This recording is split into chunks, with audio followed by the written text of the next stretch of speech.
Hi everyone. It's been a long week. It's been a really long week and I'm currently trying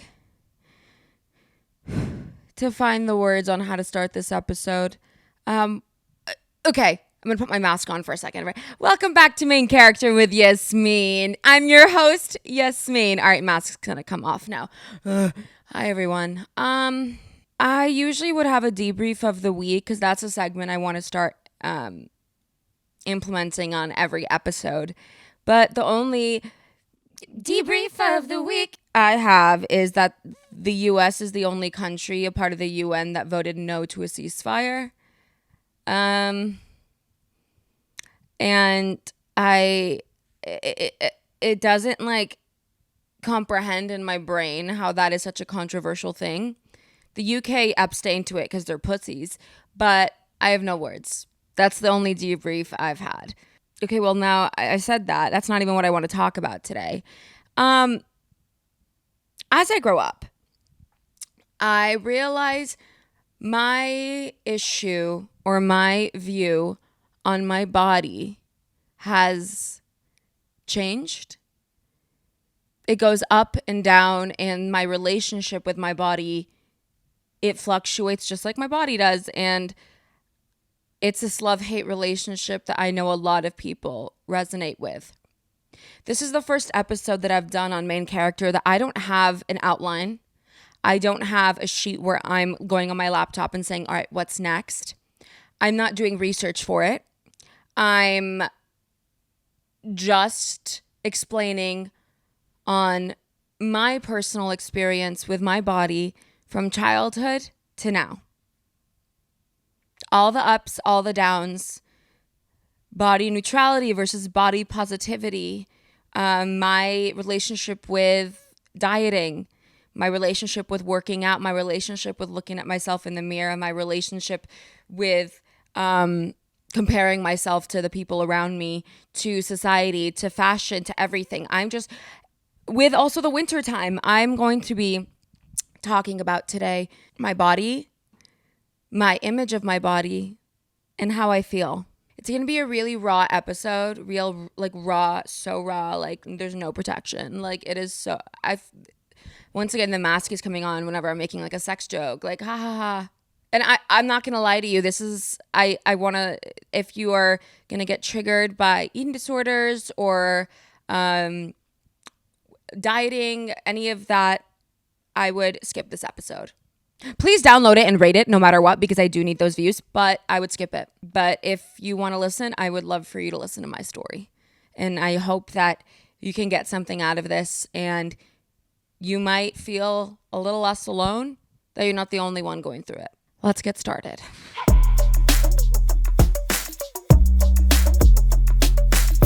From a young age, and I'm saying this like 6 years old, 7 years old, I always knew I was bigger than everyone else. I'm in this weird middle ground, and I always was. Like I was almost at one point when I was a kid, like on the structure, like when we would go to the doctors, like almost obese, according to my BMI, which the BMI was always so weird. I remember like when I was 6 and 7 years old, my mom would take me to the doctors, and I would always cry before I had to step on the scale at 6 and 7 years old.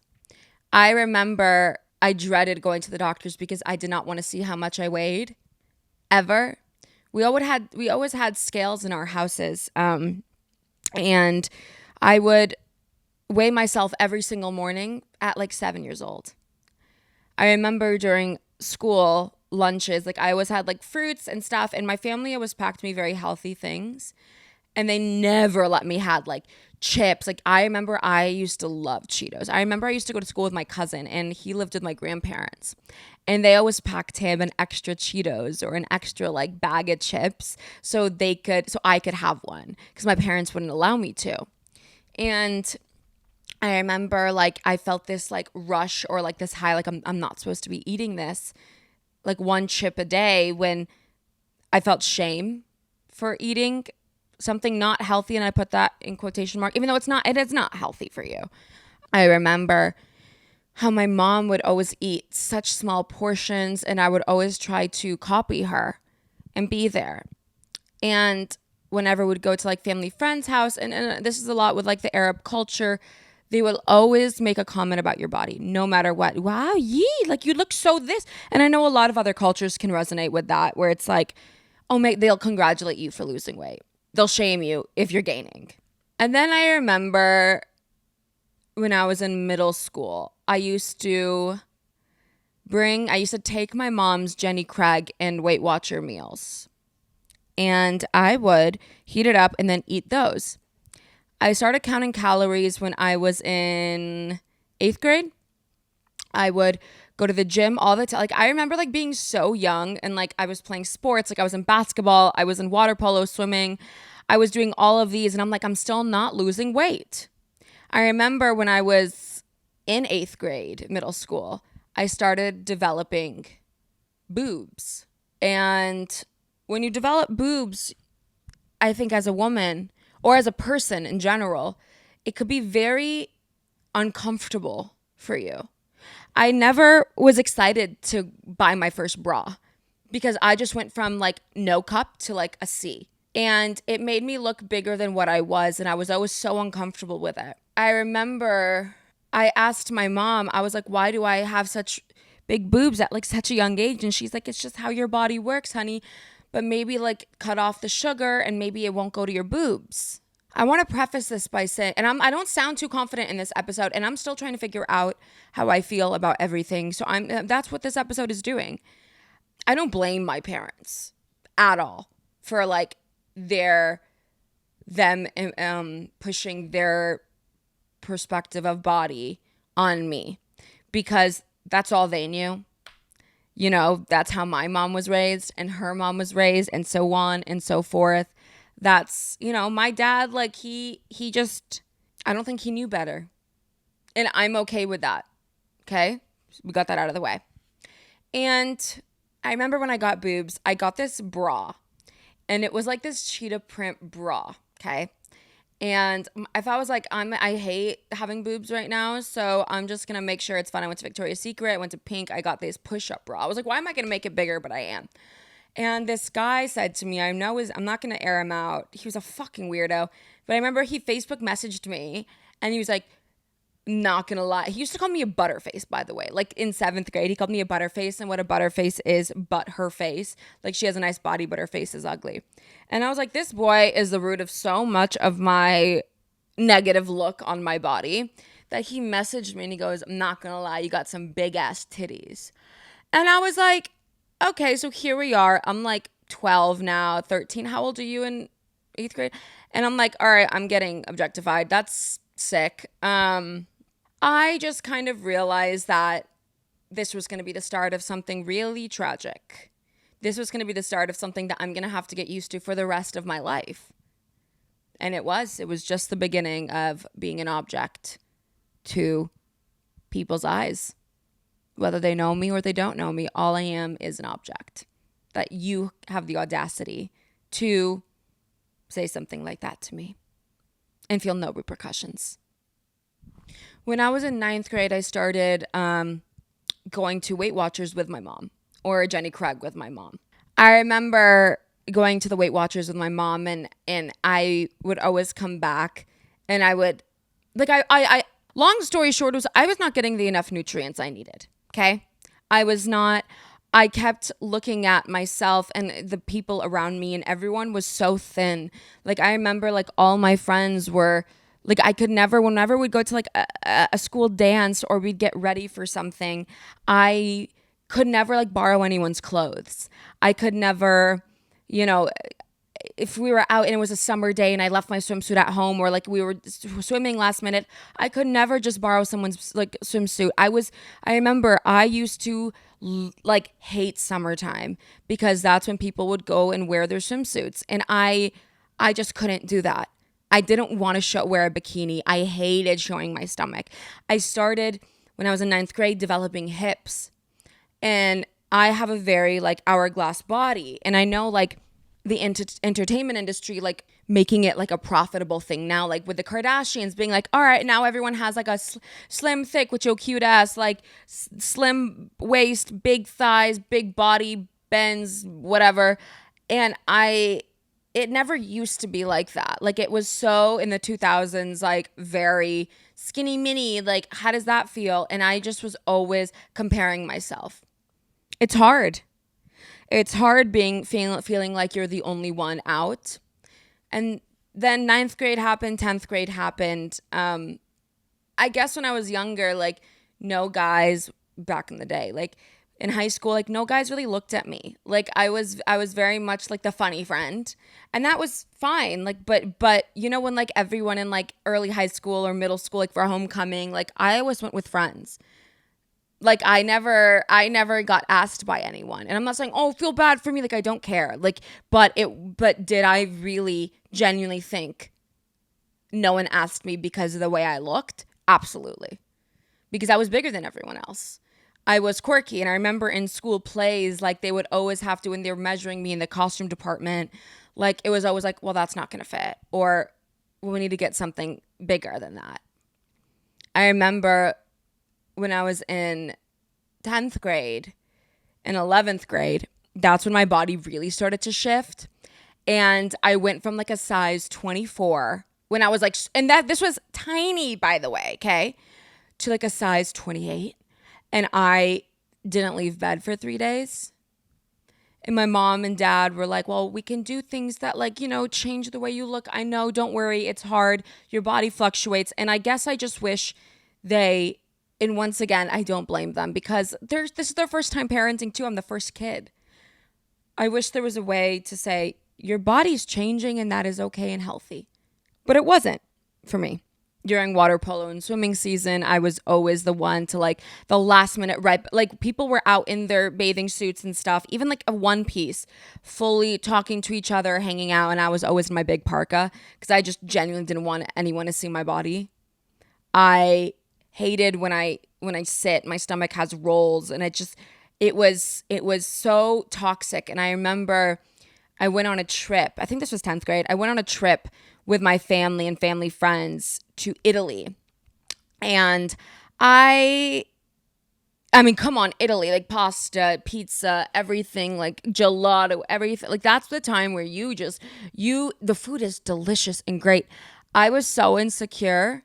I had caprese salad for every meal, every single meal. And I made a deal with myself. And I said, if I lose 10 pounds by the end of this trip, I'm going to buy a Kate Spade purse.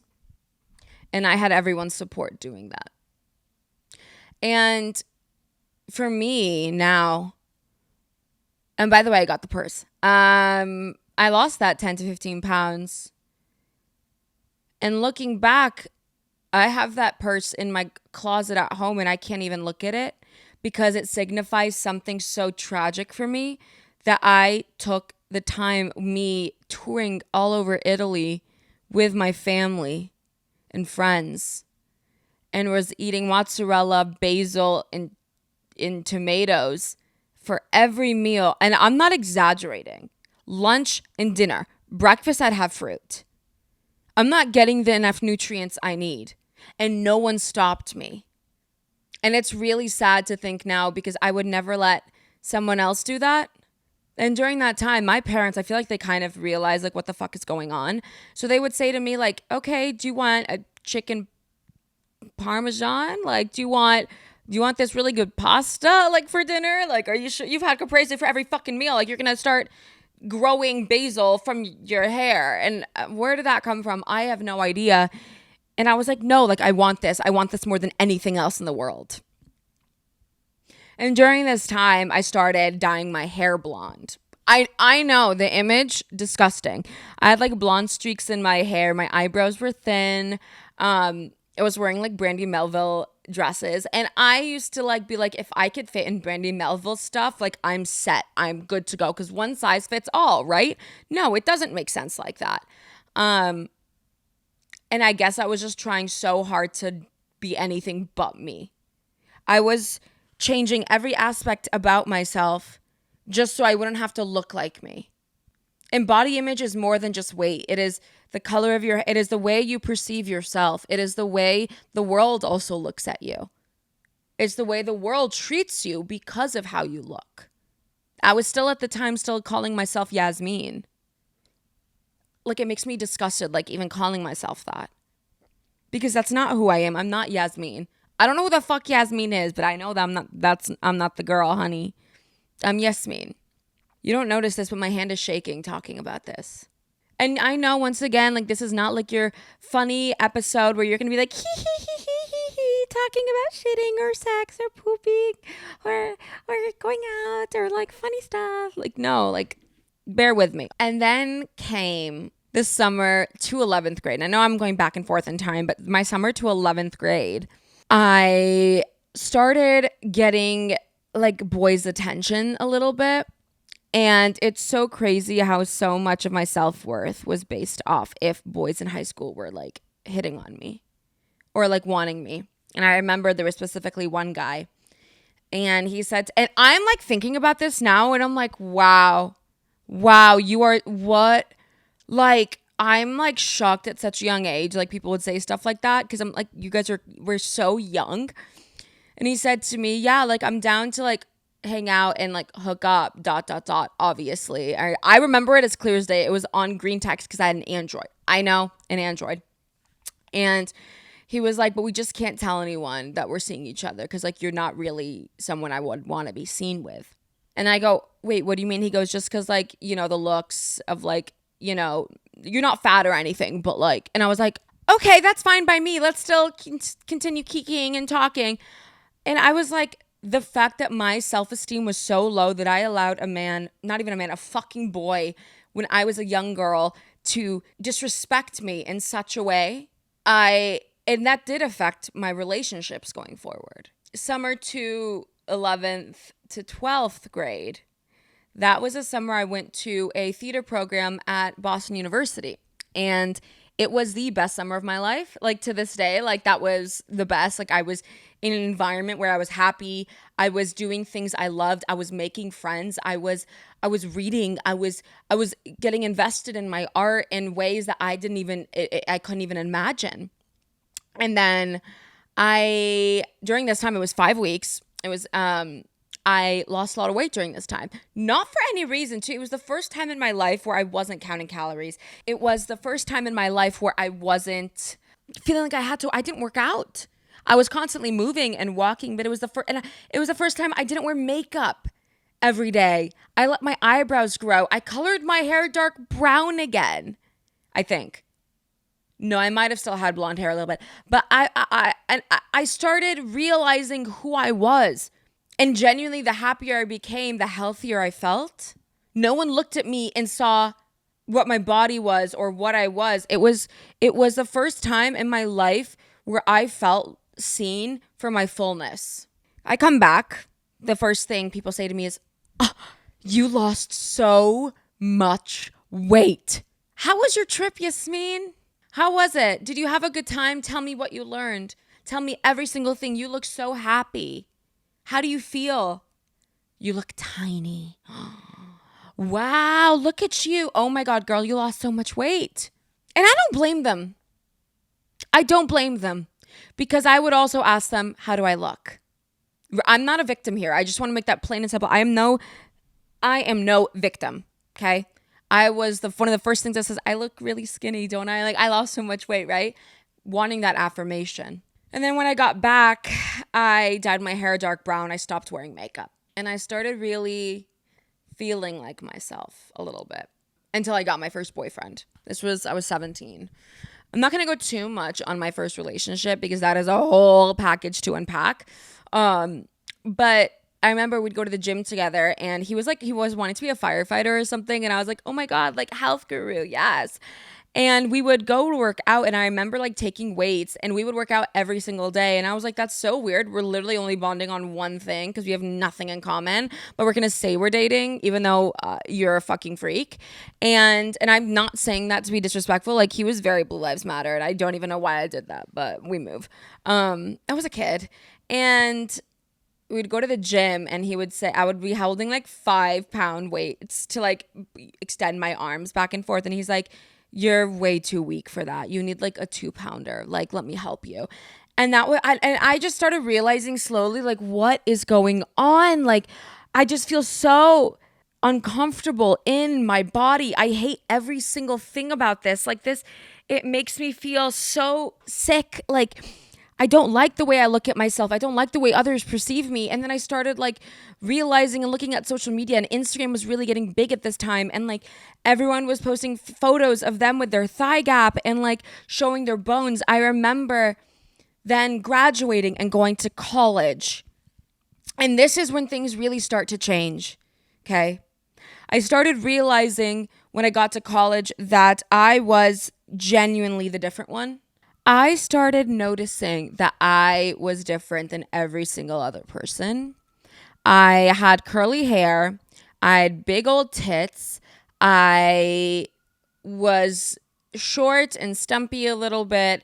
I had brown hair. I had no lips. I was loud. I was a bit different, right? So it was hard making friends with people in the beginning. And I would go and like reach out to people and I'd be like, oh my God, I know where the parties are, like blah, blah, blah, like really trying to fit in.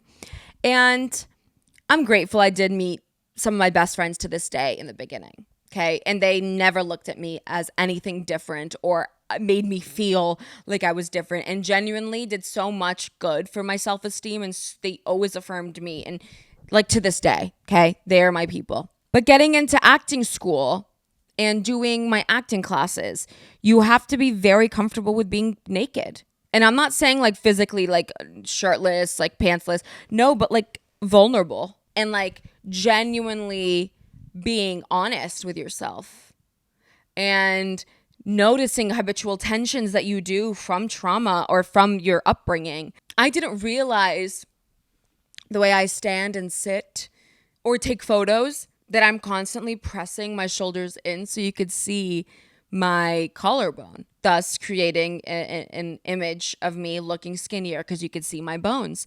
I didn't know that. I didn't know that I do that in every photo. The way I walk, the way I sit, and the way I stand. That is not healthy. And it's not even a conscious thing. It's a subconscious thing that is the way that I have developed to make me feel more comfortable. But that's not healthy. My acting professor taught me that and made me realize that. I realized that the way I look was different than everyone else, but in a beautiful way. And this is a time where on social media and like in college, looks are everything. When you first meet people and you're getting to understand one another, you are genuinely you're like pitching yourself. It's literally like you're, once again, the whole Shark Tank thing. Like you are just standing up on there and be like, hi, like I am me, like take me I'll be whatever you want. And I would straighten my hair a lot. I would wear a lot of makeup. I hated the way I looked, but you know, we keep it pushing. And then I remember I got into my sorority.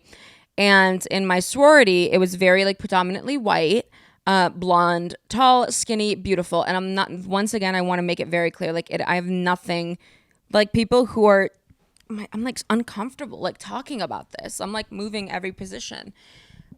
People who are, you know, more thin, like there's nothing, they have their fucking problems too. Like just like the rest of us. And this is all just like going up to like my thoughts on body image today.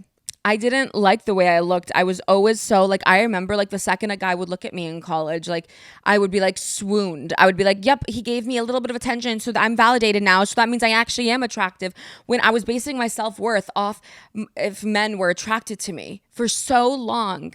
I got into my sorority, like I said, and I was always like the different one. Once again, my friends never made me feel othered, but some other girls did. Like if you looked at all of us, there was a couple brunettes and like I was like the short stumpy one. And once again, nothing to do with the sorority. It was just how it was. I was going to a predominantly white institution. You know, going back to my theater classes, you have to accept all of you. You have to. And my professor said this to me. I said, I'm more than enough. He said, you're lying at that point. You are just enough. Because if we're overcompensating, you're lying. Interesting. And then I went and studied abroad in London my sophomore year. I got a whole, I feel like I revived myself. I started going to the gym every single morning. I went every single morning before class. I would fake tan every single day. I'm not kidding you. I was blotchy beyond belief. I would get acrylic nails. I started straightening my hair more. I started getting keratin treatment. I started dressing up more. And I feel like that was such a pivotal time of who I was, because I was kind of I'm actually happy doing all of this, which I find interesting. And this, by no means in this podcast episode, do I have an answer for any of these things. I don't. I'm still figuring it out to this day, and I'm 25 years old. I have no idea what I'm trying to even say, other than I have issues with the way I look at myself. I do, because I'm human. And to say you don't is a lie. But I remember in London, I was just this is me. I feel myself now. And then I got back, and then I just felt lost again, in a new city that people didn't know me yet. And I was kind of reinventing myself and reintroducing who Yasmin was. And I started introducing myself as Yasmin. You will never hear a Yasmin come out of my mouth again, unless it's about another bitch, because that is not me. And I really think things just started waking up for me at that moment when I was a sophomore in college, because I started realizing I am genuinely in my fullness beautiful. But then, social media happens, figuring out who you are happens, life happens. And when I got back, I started not eating much. I just wouldn't eat a lot. I'd have 2 meals a day. I would really go back to my fitness app and I'd start tracking my meals.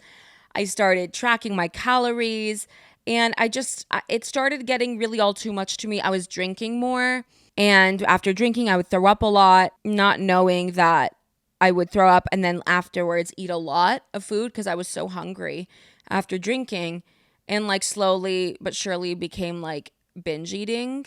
And I just didn't know how to cope with that.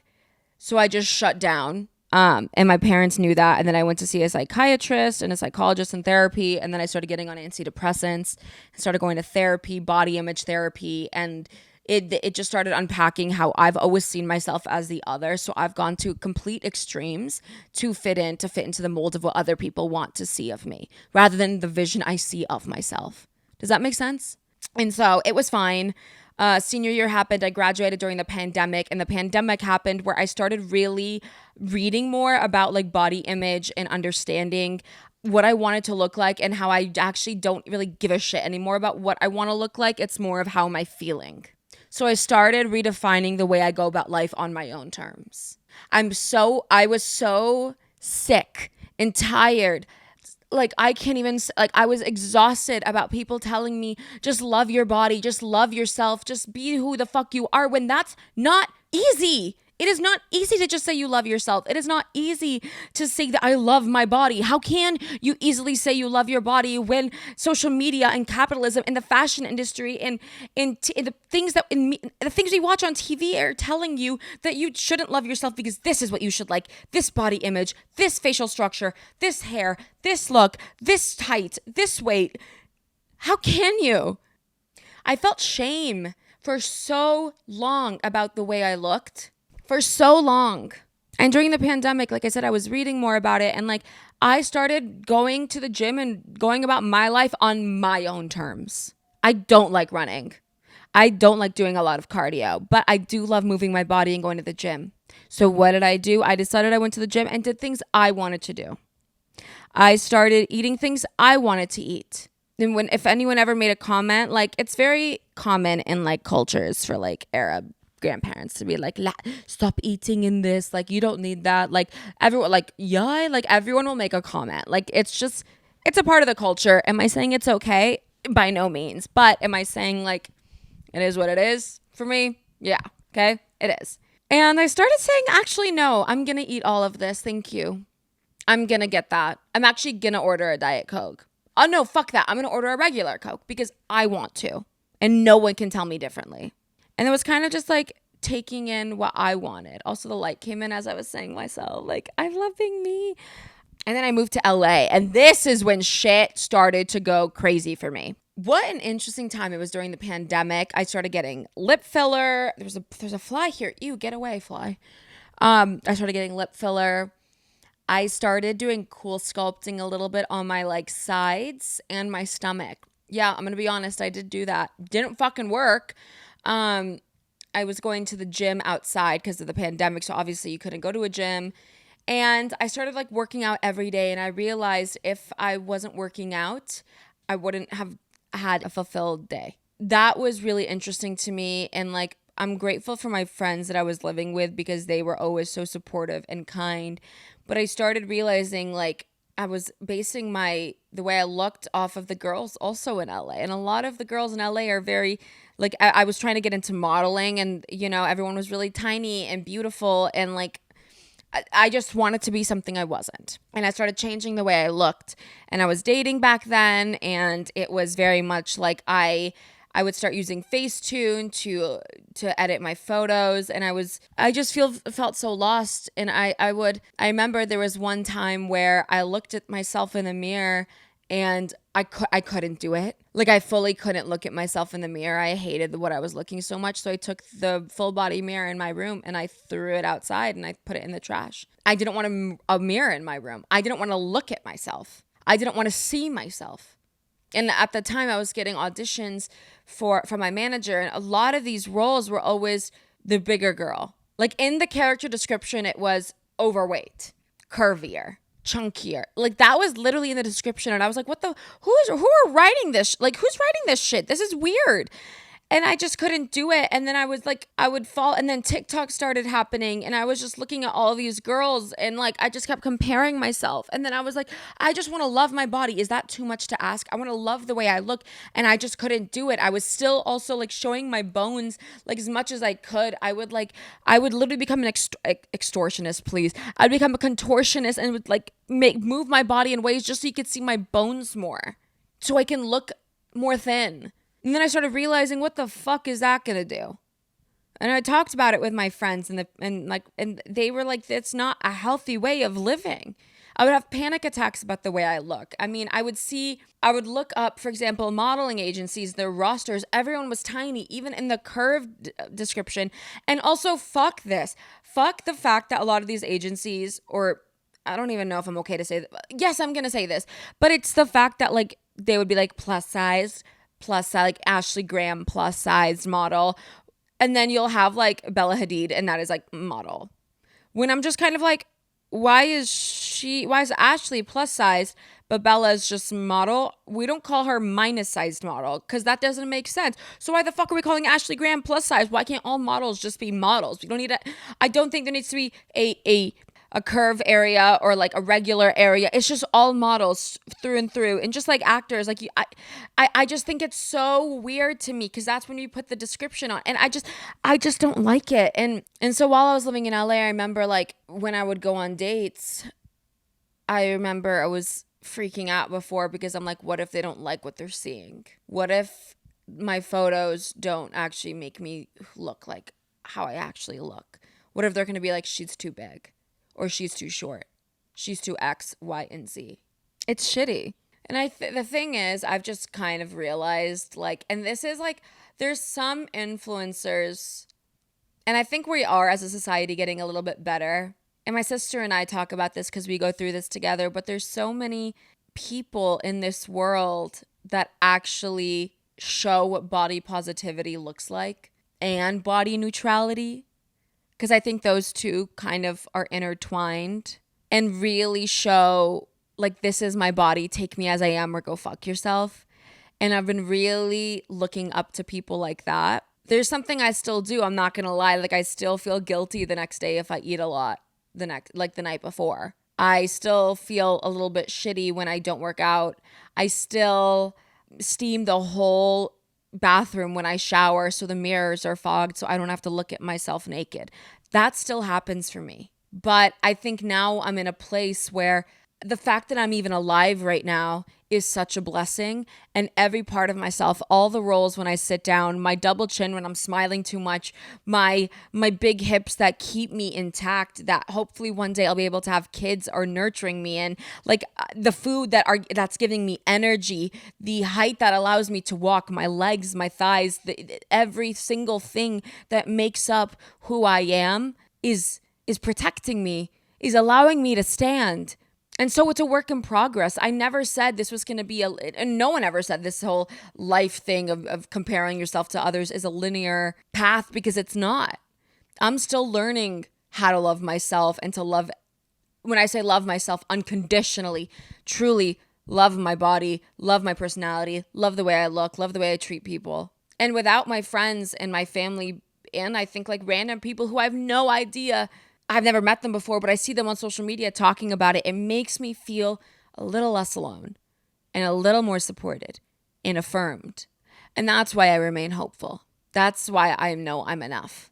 When I see models or influencers, for example, Emily Ratajkowski, she made a book called My Body, great book, but she did a campaign where she was in one side of a pair of jeans rather than the other. When she did that, I made a whole TikTok about why it just goes back to the whole my body thing. And I feel like when you know you're the standard of what the beauty industry is, it's easy to forget that other people have different bodies than you. And I've been in this predicament where I don't know if I want to be body positive or I'm not going to be body negative, because that's not going to do anything. But I feel like there is this intertwined beauty of being body neutral and body positive. And I'm still learning how to do that. I don't know. I think this is where I am with my body. I'm grateful for it. I'm learning how to love it. I'm never ever going to just eat caprese salad again when I go to Italy, or when I go to a nice restaurant, I'm going to eat the biggest carb meal because I like it. I realize, and I'm grateful for my partner who never has ever made me feel like my body is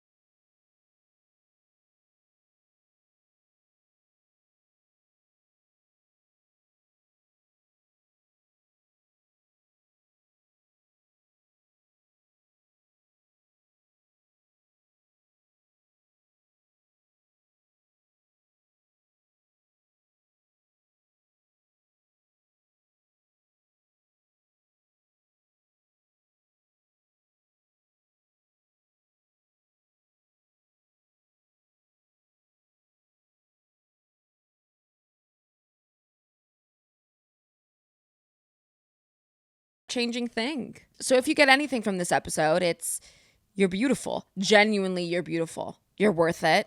I feel like I'm in like a fucking makeup brand commercial. You're worth it. You're like, shut up. But you are. Just say thank you to your body. Thank you to the way you look. Thank you for being you. Because without you in the world, I don't know what the world would be like. So after you listen to this episode, give yourself a kiss. Give your arm a kiss. Give your hand a kiss. Give your knee a kiss. Give yourself kisses. And love and hold yourself and hug yourself, because you are beautiful and perfect the way you are. And I think that's all I have for today's episode. Sorry, it's a bit negative Nancy a little bit, but I'm a human. I'm not always upbeat talking about cottagecore and shit. Anyways, I love you. I'll see you next week. Make sure to like, subscribe, download all future Main Character with Yasmin episodes, and major thank you to our incredible editor and producer, Max Shepardson. I'll see you next week.